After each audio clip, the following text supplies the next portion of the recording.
Irmãos, bom dia. Retornamos a 1 Samuel e na nossa sequência aí estamos hoje tratando de 1 Samuel capítulo 4. Um texto bem tenso,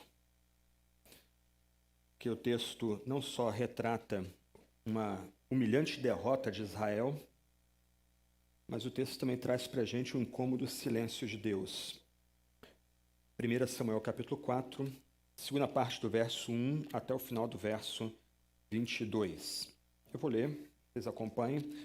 Aqui na igreja nós estamos usando a Nova Almeida atualizada, tem sido a nossa referência aí de tradução. O texto diz: Israel saiu à batalha contra os filisteus e acampou em Ebenezer, e os filisteus acamparam em Afeca. Os filisteus se dispuseram em ordem de batalha para enfrentar Israel, e quando a guerra começou, Israel foi derrotado pelos filisteus, que mataram, no campo aberto, cerca de 4.000 homens. Quando o povo voltou ao arraial, os anciãos de Israel disseram: Por que o Senhor nos derrotou hoje diante dos filisteus? Vamos trazer de Siló a arca da aliança do Senhor, para que esteja no meio de nós e nos livre das mãos dos nossos inimigos. Então o povo mandou trazer de Siló a arca do Senhor dos Exércitos, entronizada entre os querubins. E os dois filhos de Eli, Ofni e Finéias, estavam ali com a arca da aliança de Deus. Quando a arca da aliança do Senhor chegou ao arraial, os israelitas gritaram tão alto que o chão tremeu. Os filisteus ouviram a voz do júbilo e disseram: Que voz de grande júbilo é essa no arraial dos hebreus? Então souberam que a arca do Senhor havia chegado ao arraial, e os filisteus ficaram com medo e disseram: Os deuses vieram ao arraial. E diziam mais: Ai de nós, porque nunca aconteceu uma coisa dessas. Ai de nós, quem nos livrará das mãos desses deuses poderosos? São os deuses que atacaram os egípcios com todo tipo de pragas no deserto. Sejam fortes, filisteus, comportem-se como homens, para que não venham a ser escravos dos hebreus, como eles já foram escravos de vocês. Comportem-se como homens e lutem. Então os filisteus lutaram. Israel foi derrotado, e cada um fugiu para a sua tenda. Foi uma grande derrota, pois foram mortos de Israel 30.000 homens. A arca de Deus foi tomada, e os dois filhos de Eli, Ofni e Finéias, foram mortos. Então o homem de Benjamim, saído das fileiras, correu e no mesmo dia chegou a Siló. Ele havia rasgado as suas roupas e espalhado terra sobre sua cabeça. Quando chegou, Eli estava sentado numa cadeira perto da estrada, olhando como quem espera, porque o seu coração estava tremendo pela arca de Deus. Depois que o homem entrou na cidade e deu a notícia, toda a cidade começou a gritar. Eli, ouvindo os gritos, perguntou: Que alvoroço é esse? Então o homem correu e deu as notícias a Eli. Ora, Eli estava com 98 anos, os seus olhos já não se moviam e ele não podia ver. O homem disse a Eli: Eu venho da frente de batalha, eu fugi de lá hoje mesmo. Ele perguntou: O que aconteceu, meu filho? Então o mensageiro respondeu: Israel fugiu dos filisteus, houve grande matança entre o povo. Além disso, seus dois filhos, Ofni e Finéias, foram mortos, e a arca de Deus foi tomada. Quando ele fez menção da arca de Deus, Eli caiu da cadeira para trás, junto ao portão da cidade, quebrou o pescoço e morreu. Ele era um homem velho e pesado e havia julgado Israel durante 40 anos. A nora de Eli, a mulher de Finéias, estava grávida e próxima do parto. Quando ela ouviu essas notícias de que a arca de Deus havia sido tomada, de que seu sogro e seu marido tinham morrido, encurvou-se e deu à luz, porque as dores lhe sobrevieram. Quando ela estava morrendo, as mulheres que a ajudavam disseram: Não tema, porque você teve um filho. Ela, porém, não respondeu, nem fez caso disso, mas deu ao menino o nome de Icabô, dizendo: Foi-se a glória de Israel. Ela disse isso porque a arca de Deus havia sido tomada e por causa do seu sogro e do seu marido. E falou mais: Foi-se a glória de Israel, porque a arca de Deus foi tomada. Nós estamos tratando de 1 Samuel numa sequência expositiva, e o que a gente deve lembrar aqui é que nós chegamos a um momento chave da história, pelo menos desses inícios aqui, quando, tendo as advertências que o Senhor havia feito a Israel ignoradas, e numa situação de tensão aqui, a gente chega a um tipo de clímax, um dos primeiros choques aqui logo no começo do livro. Nessa época aqui, quando a gente olha a passagem aqui, um nome aqui se destaca, que são os filisteus. Esses filisteus aqui, a gente já conhece um pouquinho deles no livro de Juízes. Eles já estavam entrando em conflito com algumas das tribos de Israel no livro de Juízes. Eles, inclusive, vão forçar a tribo de Dan a migrar para o norte por causa dos seus choques. E aqui, esses filisteus, vizinhos de Israel, entram em conflito aberto com as tribos do povo eleito. E um ponto importante aqui para nós é que esse choque entre as tribos de Israel, entre os filisteus, vão perpassar todo o livro de 1 Samuel. Na história de Samuel, na história de Saul, mais adiante na história de Davi, nós vamos ver constantemente os israelitas combatendo contra os filisteus. Vou mencionar um pouco mais sobre eles daqui a pouco. Mas um ponto curioso, pensando na sequência que nós estamos tratando aqui, é que agora o nome de Samuel, que havia se destacado no capítulo 1, 2 e 3, ele simplesmente desaparece da história. O Samuel só vai reaparecer mais adiante no capítulo 7. No capítulo 4, 5 e 6, o personagem principal, por assim dizer, é a arca, chamada no capítulo 3, verso 3, de Arca da Aliança, e aqui no capítulo 4, pelo menos 3 vezes, é chamada de a Arca de Yahvé, ou a Arca do Senhor. Vocês receberam aí no WhatsApp, agora de manhã, uma imagem da Arca da Aliança. Ela era um caixote retangular aí de acácia, todo forrado a ouro. Ele tinha mais ou menos 110 centímetros de largura e de comprimento e 70 centímetros de largura e altura. Dentro dessa Arca da Aliança ficavam guardados alguns objetos sagrados para Israel, como, por exemplo, as tábuas com as 10 palavras gravadas, a vara de Arão que havia florescido no deserto, um pote com maná que lembrava a provisão que Deus havia dado para o seu povo no deserto. Mas a Arca da Aliança não era apenas um local onde utensílios, objetos sagrados eram guardados. A Arca da Aliança era um objeto central dentro do tabernáculo. Nós vimos um pouco sobre o tabernáculo alguns domingos, 2 domingos para trás. A Arca do Tabernáculo era aquele lugar onde Deus aparecia na sua presença majestosa para o povo. Você aí na imagem que você recebeu agora cedo, você vai notar que em cima da arca haviam 2 querubins. A Bíblia não diz nada sobre se esses querubins estavam de pé ou sentados ou ajoelhados, melhor dizendo. A Bíblia também não diz se as asas dos querubins se tocavam. O fato é que a arca funcionava como um tipo de trono do Altíssimo. Nós vamos ver isso mais adiante, aí uma citação, essa noção daqui a pouco. E era o lugar onde Deus encontrava o seu povo, pela manifestação da sua presença, da sua Shekinah diante do seu povo. A tampa era o lugar do propiciatório, onde os pecados do povo também eram cobertos. Um ponto importante aqui é que, ainda que a arca simbolizasse visivelmente a presença de Deus entre o seu povo, Deus não estava na arca.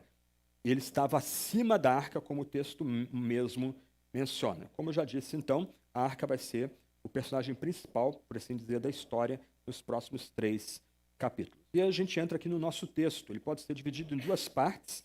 A primeira parte funciona como um preâmbulo, vai do verso 1 ao verso 5, e a segunda parte relata a tragédia, e essa tragédia ocorrendo diante do silêncio de Deus. No verso 1, é mencionado aí que Israel saiu à batalha contra os filisteus. O texto aqui, original, ele parece ter sido cortado, parece que é um corte abrupto no texto. Alguns eruditos têm sugerido, à luz da tradução grega do Antigo Testamento, que na verdade não é Israel que está atacando os filisteus, mas os filisteus é que já estavam em campanha aberta contra os de Israel, e Israel sai à batalha contra os filisteus, dadas as tensões que em grande parte da época dos juízes havia entre as tribos de Israel e esse povo. Então, me parece que nós estamos aqui diante de uma campanha já em andamento. O texto não dá muitos detalhes, o texto assim chega a nós aqui sem muitas firulas, sem um preâmbulo, e já coloca a gente diante do campo de batalha, pronto a ver o choque entre os de Israel e os filisteus. Os filisteus, eles, como eu disse, aparecem na história no livro de Juízes, eram um espinho na carne na vida dos israelitas já há algum tempo. Eles não eram originários de Canaã, eles não eram daquela região. Eles eram povos do mar, muito provavelmente vindos de Creta ou das ilhas do mar Egeu. Eles eram muito superiores tecnologicamente aos de Israel, eles dominavam a tecnologia do ferro, enquanto Israel ainda era um povo basicamente agrário, e não tinha essa tecnologia ainda, por isso, algumas das vitórias marcantes dos filisteus sobre Israel no livro de Juízes, e para conseguir suprimentos, alimentos, eles começaram a colonizar a região sudeste de Canaã, que equivale à atual Gaza da atualidade. Inclusive, Gaza era uma das cidades dos filisteus naquela época, junto com Asdod, Asquelon, Ecrom e Gate, cidades que aparecem tanto no livro de Juízes como serão citadas no livro de 1 Samuel. É interessante que eles dão o nome para aquela região de Filístia, ou Filisteia, e daí Palestina. Isso é um ponto importante aqui para a gente, ok?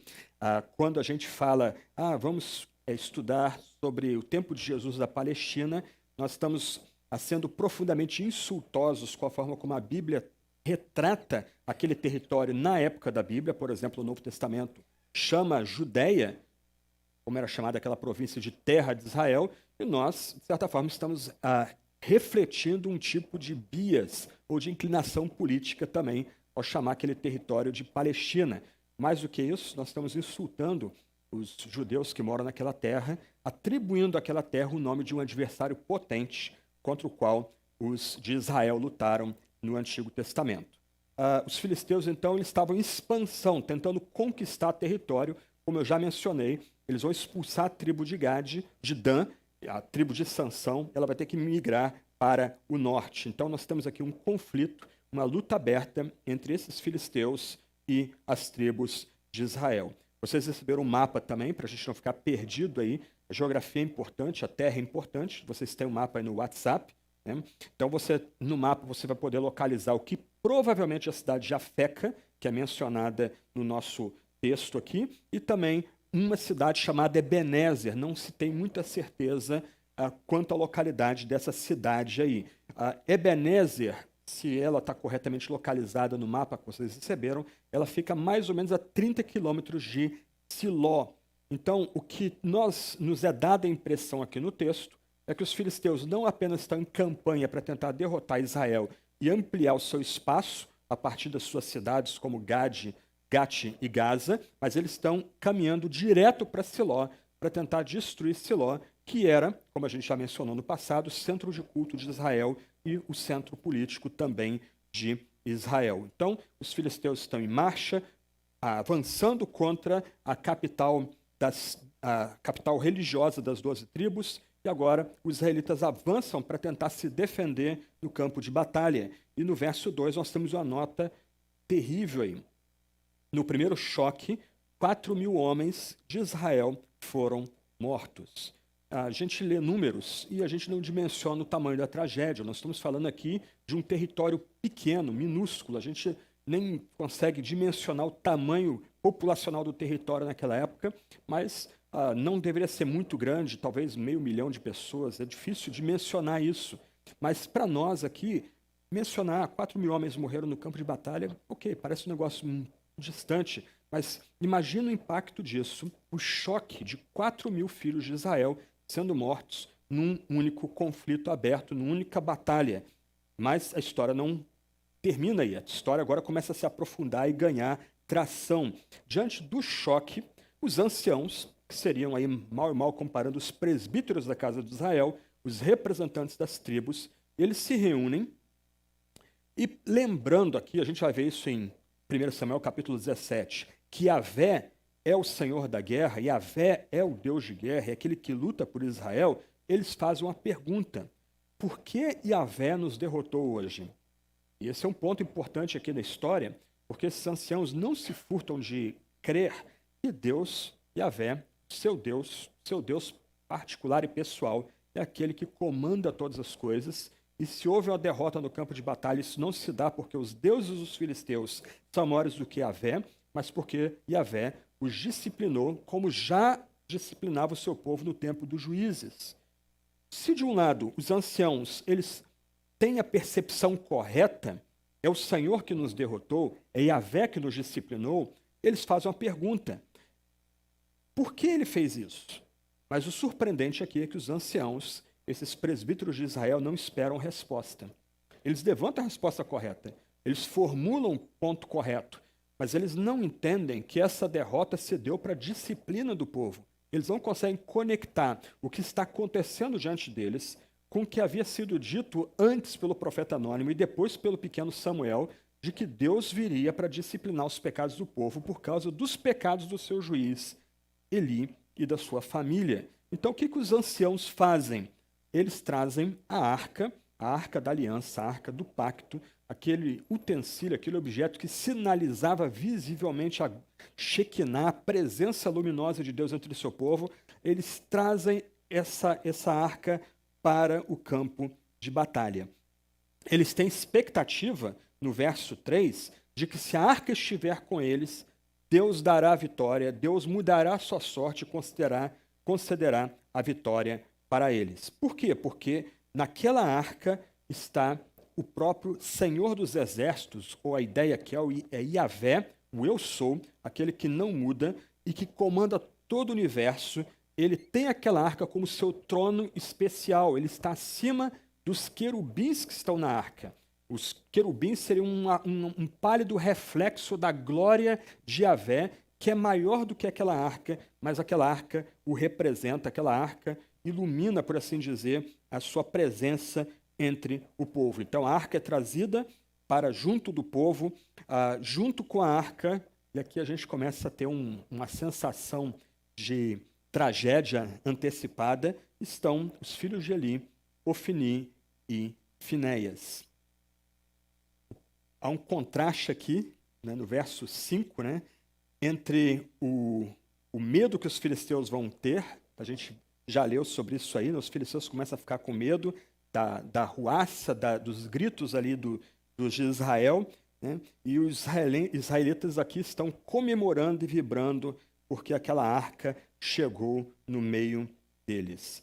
Antes de avançar aqui, a gente precisa levantar alguns pontos aqui que são importantes.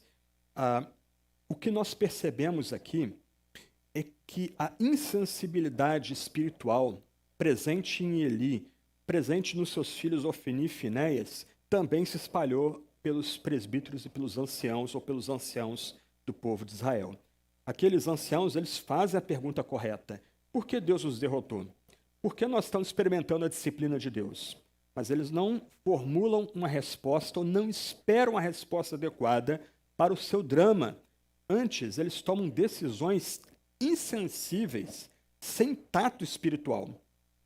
O que nós vemos aqui, meus irmãos e irmãs, é que se líderes do povo de Deus não têm a sensibilidade espiritual, se eles não provaram a mudança interna, eles não apenas podem ser alvos da ira de Deus, da disciplina divina, mas eles podem também conduzir o povo de Deus a experimentar a disciplina severa que vem do próprio Deus. Então, a começar de mim, Tiago, Rogério, daqueles que nos assistem aqui, mas também para todos nós, a gente precisa perguntar: será que nós já experimentamos uma mudança interna que nos torna sensíveis para as coisas divinas?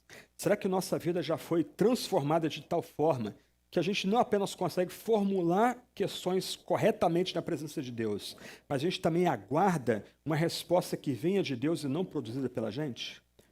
Nós provamos essa experiência de mudança interna. Nossa vida é caracterizada por sensibilidade espiritual.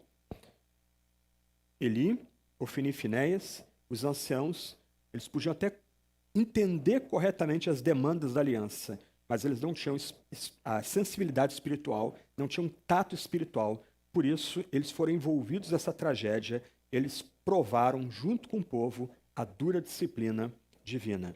E outro ponto importante aqui é que a presença dos símbolos sacramentais de Deus entre o seu povo não quer dizer que Deus esteja presente ou que Deus dará a sua bênção. O fato da gente, domingo após domingo, estar diante da pregação da palavra, diante da mesa do Senhor, diante do batismo santo, em comunhão, não quer dizer que Deus vai estar conosco ou Deus vai nos dar a sua bênção. Da mesma forma como Israel aqui. O sinal da presença visível de Deus foi tirado do tabernáculo, do Santo dos Santos, e foi levado para o campo de batalha. Havia presunção que, por conta disso, Deus acompanharia também aquela arca, a arca de Yahvé. Ledo engano.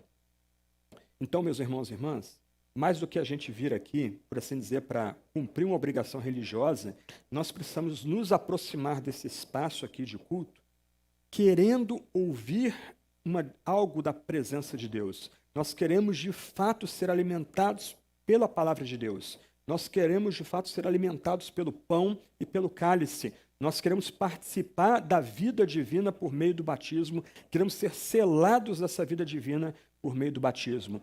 Não adianta apenas termos uma postura, uma aproximação puramente intelectual diante desses sinais da presença de Deus. Nós precisamos nos envolver com esses sinais. Nós precisamos ser alimentados e transformados por esses sinais. Então, o fato de a gente ter pregação, batismo e ceia não significa muita coisa se a própria presença divina não está conosco aqui e se não há da nossa parte uma disposição de sermos de fato alimentados, dirigidos e guiados por essa presença divina que chega a nós por meio da pregação, do batismo e ceia, sinais análogos àquela santa arca que foi colocada diante do povo. Então, a gente não pode ser arrogante, gente.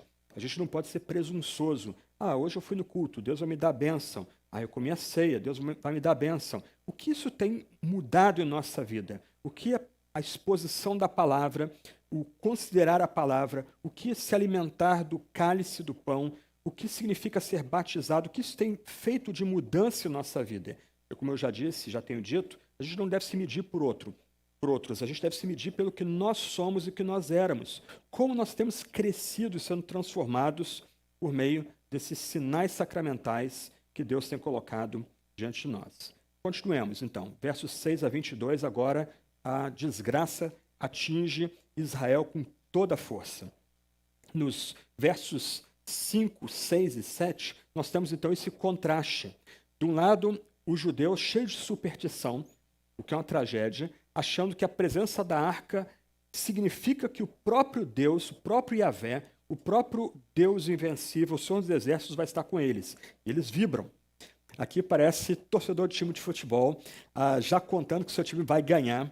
E aí, no final, seu time não só toma um gol, mas toma o gol de virada. Você comemorou antecipadamente, vibrou, mais ou menos como vascaínos.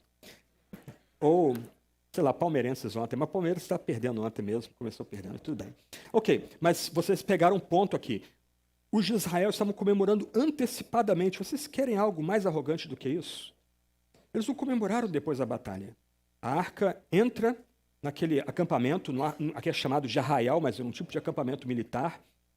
A arca está chegando e os de Israel começam a vibrar e cantar. E eles gritam e cantam e vibram com tamanha intensidade que o acampamento dos filisteus, a cerca de 3, 4 quilômetros de distância, consegue ouvir aqueles gritos.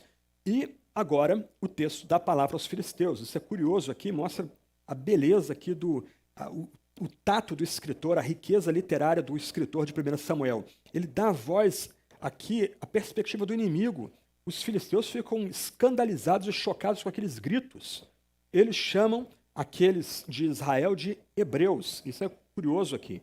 Os de Israel se identificam como de Israel. Eles querem se conectar com a eleição divina, com o pacto divino, com a aliança que Deus estabeleceu com Jacó, o suplantador, que é transformado, é modificado, agora é Israel, é aquele que luta com Deus, e eles são parte dessa semente que luta com Deus, é agraciada por Deus, é eleita por Deus e é pactuante com Deus. Eles não se chamam de hebreus. Hebreus aqui é a perspectiva do inimigo, do adversário. E eles estão espantados. Olha que júbilo, que alegria essa que está acontecendo no acampamento militar de Israel, dos hebreus. E eles sabem que a arca de Yahvé havia chegado no meio do acampamento, no meio do arraial. E o texto diz que os filisteus tremeram. Eles ficaram com medo. Eles estão olhando aquela bagunça tremenda ali, aqueles gritos de triunfo, de vitória antecipada, né? Não custa aqui enfatizar. E aí, entre eles se relembram de um detalhe e, por causa desse detalhe, eles começam a se exortar. Eles lembram que esses chamados hebreus, a casa de Israel, foi libertada pelo próprio Yahvé, com grande poder da escravidão do Egito. Eles foram retirados do Egito. A memória das pragas, cerca aí de 400, 500 anos depois, talvez, do Êxodo, ainda está viva, mesmo nesse povo estranho àquele território. E eles aqui conectam as pragas do Egito com a escravidão que os hebreus provaram no passado. Ele é mencionado aqui que os hebreus foram escravos dos filisteus, talvez uma menção às derrotas que atingiram os de Israel na época dos juízes, e a exortação é clara aqui, olha, se vocês não querem ser escravos dos hebreus, dos chamados hebreus, vocês têm que lutar como filisteus, vocês têm que lutar como homens, vocês têm que partir para cima desses de Israel. Comportem-se, recomponham-se. A ideia aqui é que parece que o medo fez as pernas desses filisteus tremerem, e alguns ali começaram a exortar e balançar aqueles soldados ali. E lembra, diferente de Israel, esses filisteus tinham couraças, eles tinham espadas, eles tinham escudos, eles tinham capacetes, eles eram muito melhor armados e preparados para a batalha do que os de Israel. E aí nós temos a luta, versos 10 e 11. É quase anticlimática o resultado da luta aqui. O texto diz que os filisteus lutaram. Israel foi derrotado. E não só foi derrotado, cada um fugiu para a sua tenda. E se antes a derrota já foi infamante, 4.000 homens de Israel morreram num único dia no campo de batalha, agora 30.000 homens são mortos, 30.000 homens de infantaria são mortos no campo de batalha. Aqui, gente, a gente tem que lembrar um pouquinho como é que era a guerra no mundo antigo. Né? A gente fica vendo filme de guerra moderna e a gente às vezes não consegue visualizar aqui. Dois exércitos ficavam um de frente para o outro, algumas vezes eles ficavam se provocando, e quando eles iam lutar, eles se chocavam literalmente no campo de batalha. E, obviamente, os filisteus aqui, nesse contexto, eles têm superioridade tecnológica, e quando os de Israel são derrotados, eles vão virar as costas e correr. Então, no mundo antigo, grande parte do massacre não acontecia quando os dois exércitos colidiam de frente. O massacre começava quando o exército que estava sendo derrotado e empurrado no sentido contrário, ele corria. E é nessa hora que começava a morte. Aí as espadas trabalhavam. E nessa fuga, 30.000 de Israel fogem. Se a morte de 4.000 já foi uma tragédia para um território pequeno, um ajuntamento de tribos pequena, imagina a morte de 30.000 pessoas no campo de batalha. A família de meu pai veio de Portugal. Meu avô foi um militar que lutou na Primeira Guerra Mundial. Portugal resolveu entrar na Primeira Guerra Mundial, sendo aliado da Inglaterra, do lado dos aliados ocidentais contra a Alemanha, Áustria-Hungria e etc. E os portugueses foram colocados na Bélgica, em final de 1917, na Flandres, e em abril de 1918, os alemães atacaram de surpresa as posições onde os portugueses estavam. Em questão de horas, cerca de 6.000 portugueses morreram. Essa é considerada uma das maiores tragédias da história de Portugal. Portugal, nessa época, era um país pequeno, um dos países mais pobres da Europa. Meu avô estava nessa batalha e um tio-avô da minha família morreu nessa batalha. Você imagina um país pequeno recebendo a notícia, olha, 6.000 dos seus filhos morreram em questão de horas num país longe de vocês, lá na Bélgica. Como é que esse país receberia essa notícia? A gente lê números aqui e eles chegam a gente de forma fria, mas 34.000 dos melhores filhos de Israel foram mortos e o seu exército foi completamente dispersado. O exército fugiu para suas tendas em suas tribos. E mais do que isso, verso 11, a arca de Deus foi tomada, né? Símbolo da presença de Deus, esse símbolo sacramental foi levado e Ofni e Finéias foram mortos. Irmãos e irmãs, nós estamos aqui diante da maior tragédia de Israel, até a destruição de Jerusalém, 586 a.C., uma destruição que é lembrada até hoje pelos judeus no seu Muro das Lamentações. Aqui, os próprios alicerces do mundo de Israel foram abalados. Nós estamos aqui diante de um evento chocante.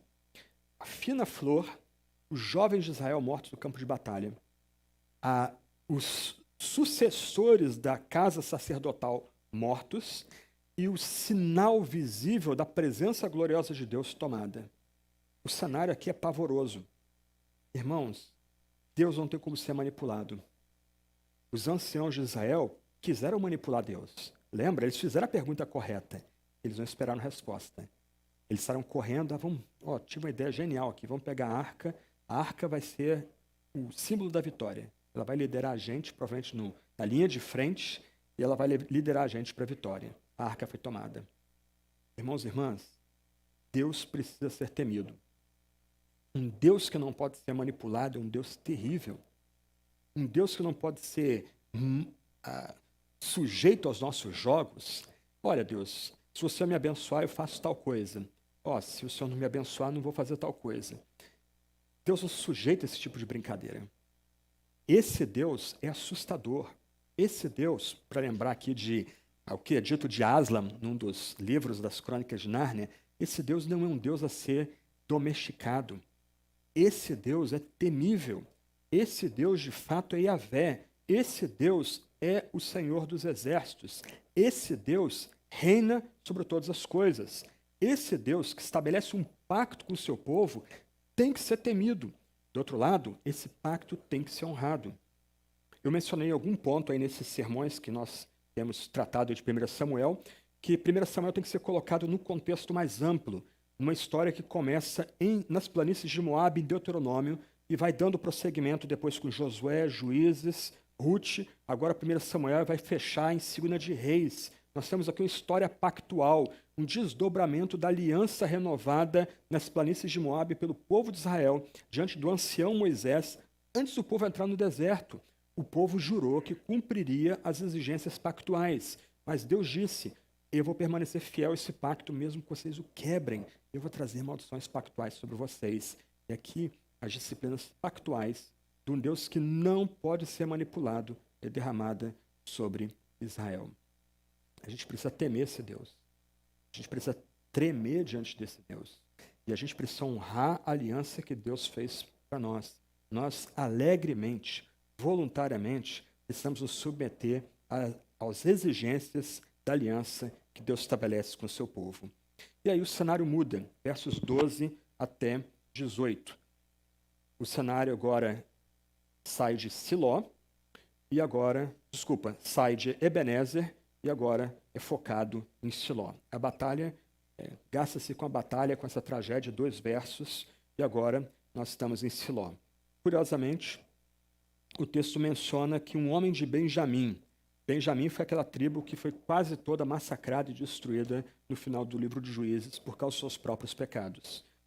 E aqui um homem de Benjamim vem anunciar a derrota.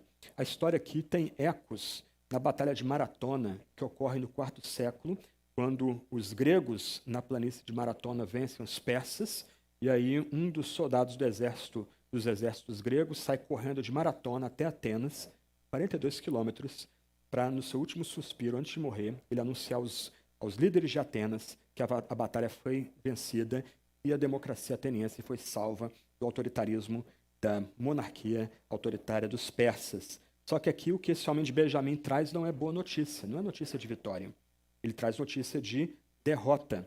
Ele correu 30 quilômetros, uma região montanhosa, para no mesmo dia anunciar na capital religiosa o que aconteceu. O texto, verso 12, menciona que ele chegou com as roupas rasgadas e com terra sobre a cabeça. Irmãos e irmãs, a mentalidade hebreia é muito diferente da nossa mentalidade. Se a gente está de luto, a gente vai dizer que a gente está de luto, a gente vai anunciar que a gente está de luto. No passado, por exemplo, quando de luto, pessoas se vestiam todas de preto. Isso é uma reminiscência da cultura hebreia. Na cultura hebreia, você expõe o que você sente. Então, esse homem, para mostrar que ele está de luto, ele está enlutado, ele vai rasgar suas roupas, ele vai destruir suas roupas e vai se sujar todo para mostrar pelo seu exterior como que está o interior dele.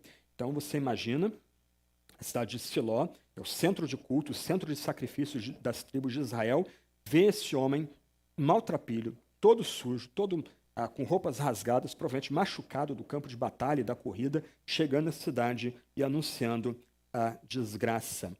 Verso 13 aí mostra que Eli estava sentado numa cadeira perto da estrada, olhando como quem espera. E é interessante o texto. Ele, no seu coração, ele estava tremendo, não pelos filhos, mas pela arca. Parece que no último ponto da jornada de Eli, ainda que ele não tenha mais como refazer o que ele fez com os seus filhos, ele volta a ser um pouquinho daquele juiz e sacerdote que Deus havia intencionado que ele fosse. O coração dele tremia pela arca da presença de Deus, pela arca da aliança de Yahvé. O homem entra na cidade, começa a dar a notícia, pessoas começam a gritar, porque esse é outro ponto típico da cultura hebreia, você expressa a sua dor, você demonstra a sua dor, ela não é internalizada, mas ela é externalizada, ela é colocada literalmente para fora, e Eli vai perguntar aqui, o que está acontecendo? Que alvoroço, que bagunça é que está acontecendo aí? O texto diz que Eli tinha 98 anos e ele estava sentado, e ele fica de pé para receber a notícia. O homem vai correr na direção dele e vai dizer o que aconteceu. O texto também diz que Eli está cego, ele já não podia ver, os seus olhos já não se mexiam, ele ouve do que acontece na batalha, né? O mensageiro diz que ele fugiu dessa batalha nesse mesmo dia, as notícias são as mais recentes e as mais exatas para aquele momento, e o mensageiro responde à pergunta de Eli, dizendo, olha, Israel fugiu dos filisteus, houve grande matança entre o povo. Além disso, os seus 2 filhos, Ofni e Finés, foram mortos e a arca de Deus foi tomada. A notícia dada aqui de uma forma exata e até tocante, ela vai num crescendo, já que a arca simboliza a presença de Deus. Os sacerdotes são aqueles que vão orar e fazer sacrifícios para que por meio da arca os pecados do povo sejam perdoados. Então começa, né?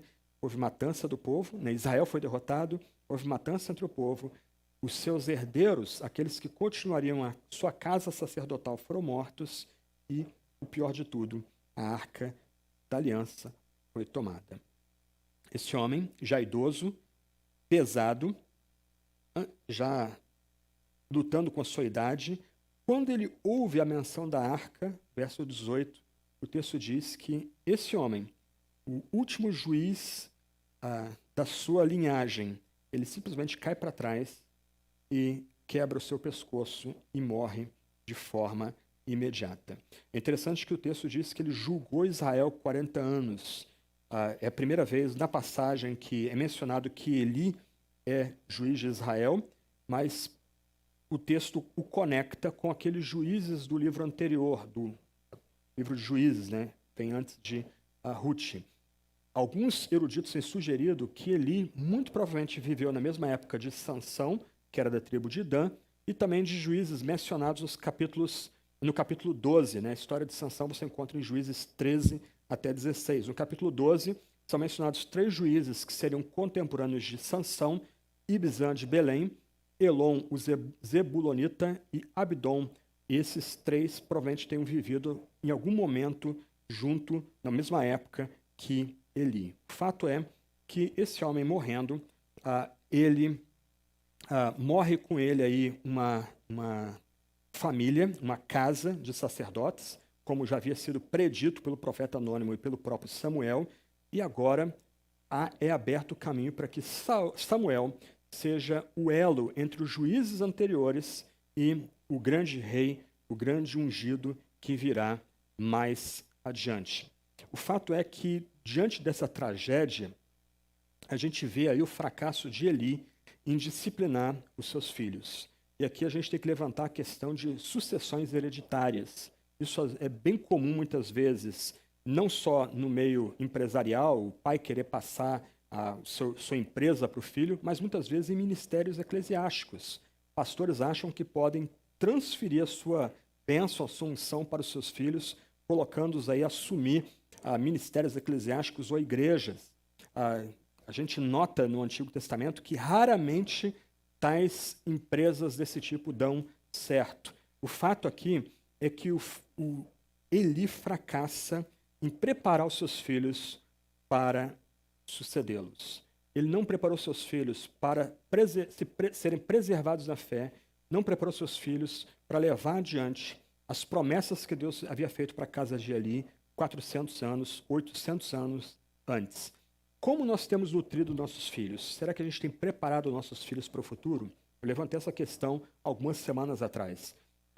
se essa vida aqui é a única vida que a gente tem para viver, então a gente vai fazer bem em investir nosso tempo, nossa energia, nosso dinheiro em dar o melhor para os nossos filhos, a melhor educação possível, as melhores oportunidades de crescimento profissional e material possível.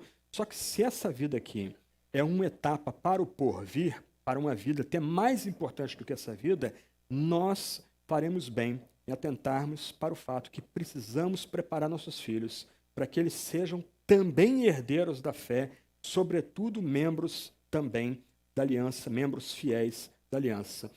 Uma pergunta que eu e o Tiago precisamos fazer, o pastor Rogério, o ministério lá, no Ebenezer, né, precisa também fazer, é como a gente tem preparado outros para nos suceder. Eli também fracassa nesse ponto, ainda que parece que no final a gente encontra um pouquinho da velha chama, daquela chama que talvez ele tenha experimentado no começo da sua carreira, isto é, o zelo pelo tabernáculo, o zelo pela arca, o zelo pelas coisas de Deus. Do outro lado, Eli fracassa miseravelmente em preparar os seus sucessores. Quando ele morre, em cumprimento às profecias, sua casa deixa de ser uma casa importante no trabalho sacerdotal de Israel. E um outro ponto que tem que ser destacado aqui, irmãos e irmãs, é que o juízo que Deus decretou, primeiro pela boca do profeta anônimo e depois por Samuel, esse juízo se cumpre. Eu mencionei semana passada, isso é marca de um profeta verdadeiro. A gente é bobo, a gente gosta de ser tapeado, a gente gosta de correr atrás de falsos profetas. Um profeta verdadeiro, quando fala da parte da presença do Senhor, vai ver a sua profecia sendo cumprida. Aqueles ao seu redor verão sua profecia cumprida. E aqui, gente, não é nenhuma profecia genérica que foi feita. Do tipo, olha, eu sei que alguém está desempregado aqui. Eu sei que alguém está doente aqui. Ok, num universo aí de 250, 300 pessoas, vai ter alguém doente, alguém desempregado, alguém se sentindo perdido na vida. As profecias foram feitas anteriormente, foram cumpridas exatamente. E aqui nós temos, então, o fecho de um dos primeiros clímax do livro.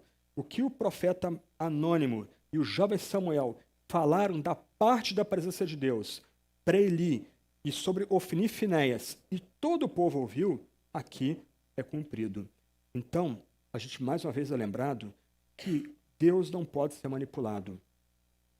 O Deus exaltado, o Senhor dos exércitos, Yahvé, ele não é um Deus de joguinhos, ele não é um Deus de brincadeira. A gente não pode ficar brincando com esse Deus. A gente não pode ficar tentando fazer jogos emocionais ou chantagem emocional com esse Deus. Deus, o exaltado, ele fala e o que ele diz, de fato, acontece.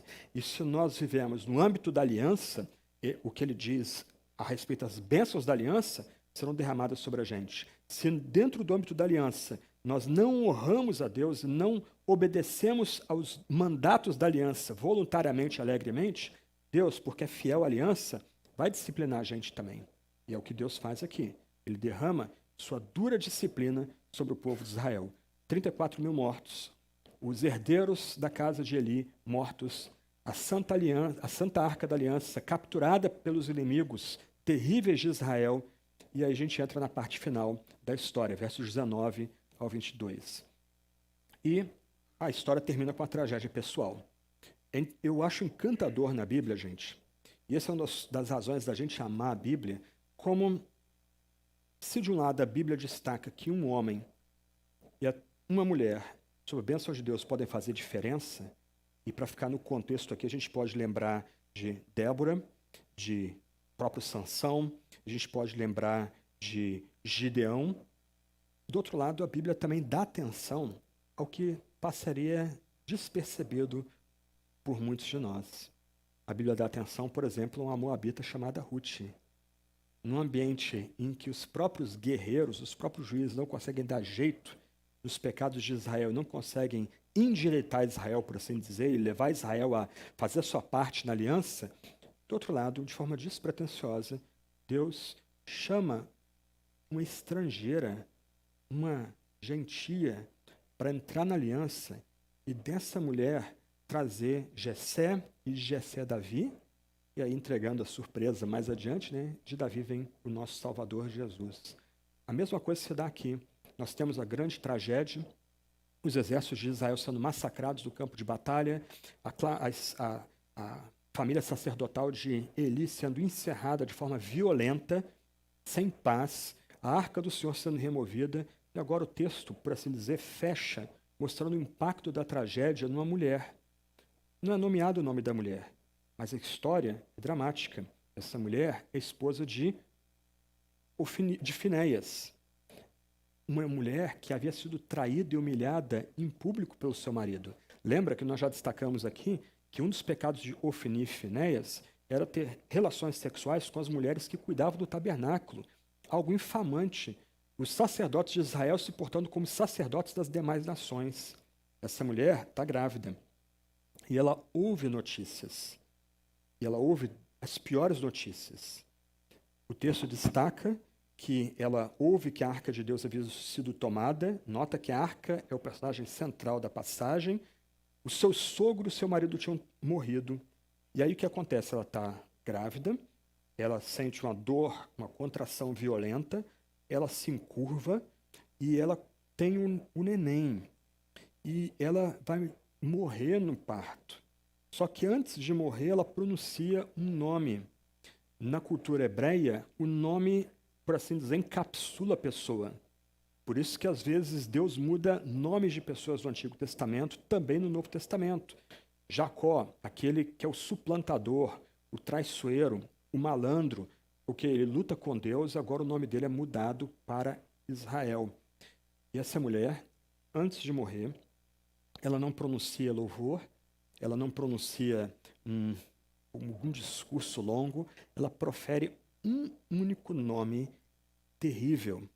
Ela simplesmente pronuncia antes de morrer, Icabod. Acabou. A glória se foi. Uma tradução mais literal seria: a glória se foi para o exílio. A glória foi levada para o exílio.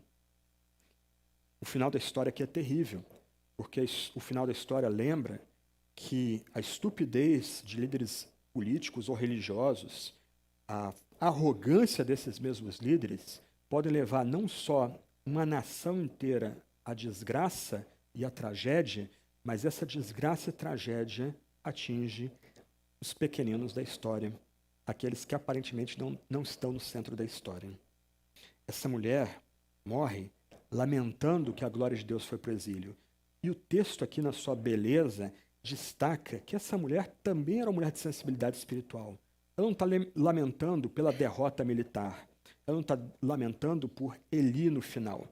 Ela não está lamentando muito menos por Finéias. Ela está lamentando porque a arca da aliança, o sinal sacramental da presença de Deus entre o seu povo, o baú coberto de ouro, onde os utensílios sagrados e amados pelo povo eram guardados, o local onde o pecado do povo era propiciado, coberto pela própria misericórdia de Javé, foi levado cativo pelos filisteus.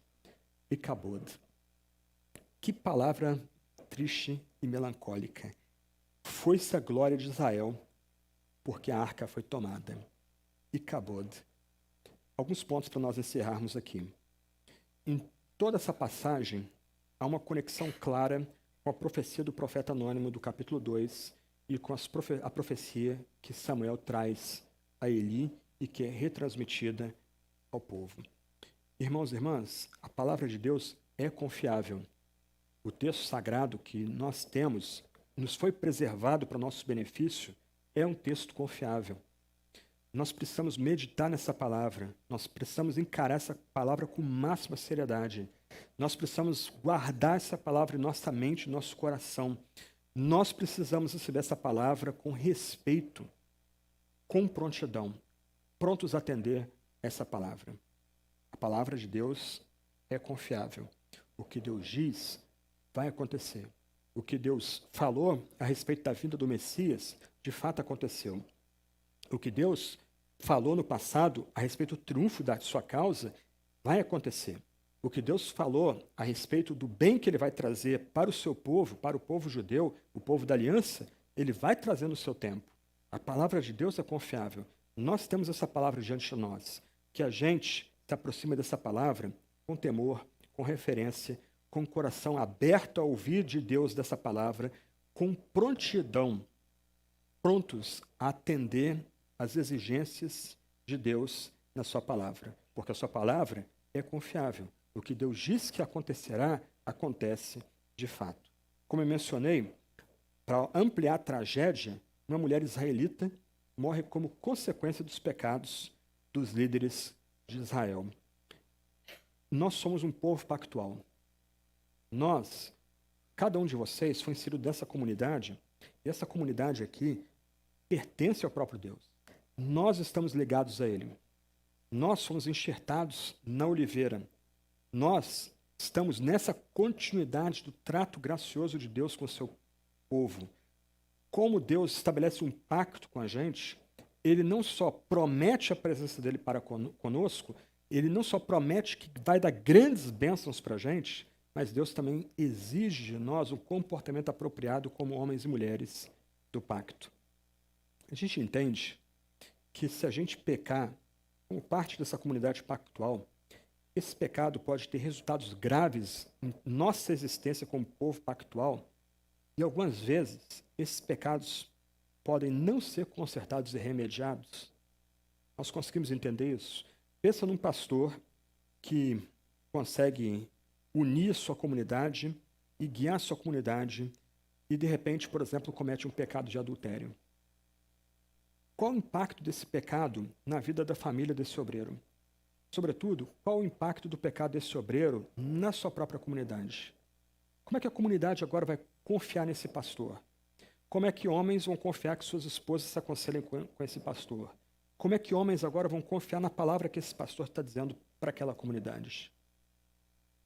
Os nossos pecados refletem nossa comunidade. Os pecados que cada um de nós aqui comete, eles refletem nossas relações. Então, algumas vezes, alguns pecados que nós vamos cometer não só vão ofender a majestade de Deus, mas vão atrair desgraça para toda a comunidade. Alguns de vocês já devem ter visto igrejas que eram vigorosas, bonitas, cantavam bem, e aí o pastor comete pecado e aquela igreja simplesmente se desfaz. Eu já pastorei uma igreja pegando o rescaldo do que outra pessoa fez, do outro obreiro fez naquela igreja. Uma igreja que tinha 300 membros, quando eu assumi aquela comunidade tinha 30 pessoas ali naquela igreja. Quando cada um de nós, como membros do povo pactual, peca, esses pecados poluem a comunidade. E algumas vezes, mais uma vez, esses pecados não têm como ser consertados ou remediados. A gente vai ter que lidar com as marcas duras que aquele pecado, tornado tragédia, causa em nossa vida. Numa família, na igreja, num departamento da igreja, num ministério do campo missionário. Esses pecados que podem ser perdoados, Deus perdoa. Esses pecados, as consequências deles, podem continuar machucando, ferindo e espalhando o povo de Deus. Então, a gente lembra aqui nessa história que mesmo uma mulher grávida, uma imagem bonita e tocante, uma mulher que não está no campo de batalha, ela é atingida como consequência dos pecados cometidos, primeiro por Eli, depois por Ofni e Finéias, depois pela tolice e arrogância dos anciãos. Esse pecado vai atingir essa mulher.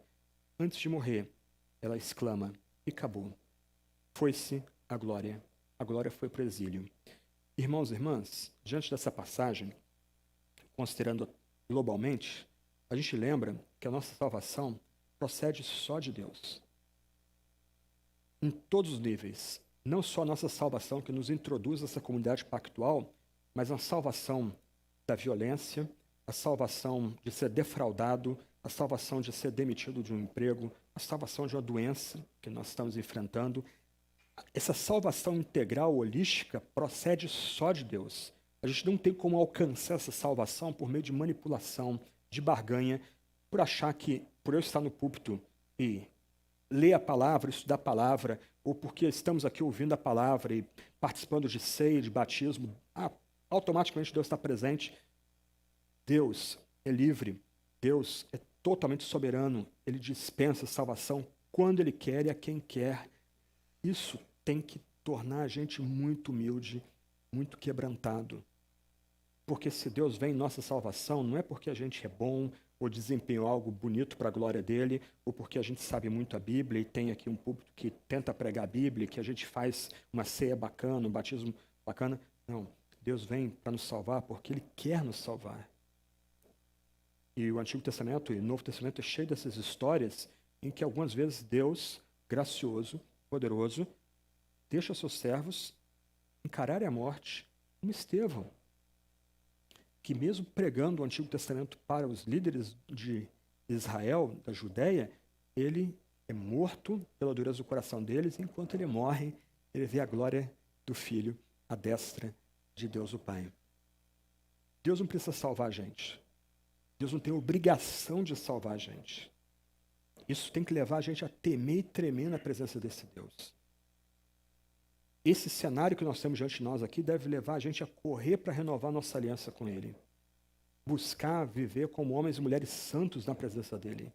Porque se Deus, de um lado, é livre e salva-nos ou disciplina-nos de acordo com a sua liberdade, do outro lado, Deus tem prazer em estar no meio de um povo que é santo como Ele é santo e que o ama como Ele quer ser amado. A nossa salvação, em última instância, não depende de técnica, não depende de plano, não depende de artimanha. Nossa salvação global depende somente da liberdade divina, da riqueza da misericórdia que há em Deus, da graça completa que há nele, e não do nosso desempenho, esperteza, malandragem ou arrogância de achar que porque nós temos os sinais sacramentais também em nosso meio, imediatamente Deus vai estar presente para conosco.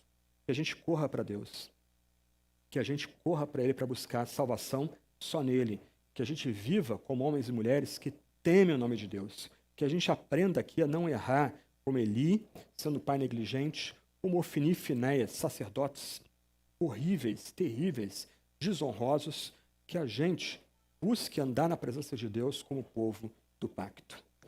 A glória de Israel era o Senhor Deus, de quem o trono foi capturado por pessoas que não lhe davam honra, mas para quem ele não resplandecia em glória.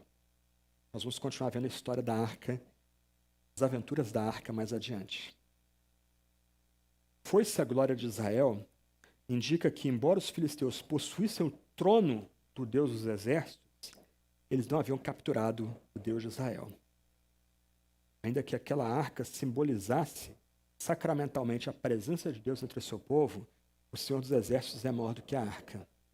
A prova é que a derrota de Israel no campo de batalha acontece por causa da palavra proferida pelos dois profetas anteriores. Deus não foi capturado pelos filisteus. Mas, presta atenção, o Senhor se afastou de Israel. O que vai acontecer então em Israel? É a pergunta mais importante.